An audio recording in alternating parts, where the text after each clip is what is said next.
Yine terk edilmiş bir köydeyiz resmen. Tomarza'nın Yeşilbağ köyü.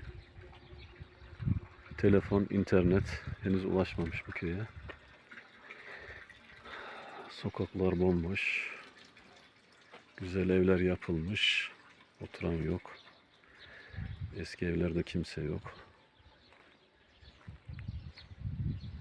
Yemyeşil, bol su var. İnsanlar bu güzelliği terk edip neden şehir merkezinde asgari ücrete bir iş bulur? Anlamam mümkün değil.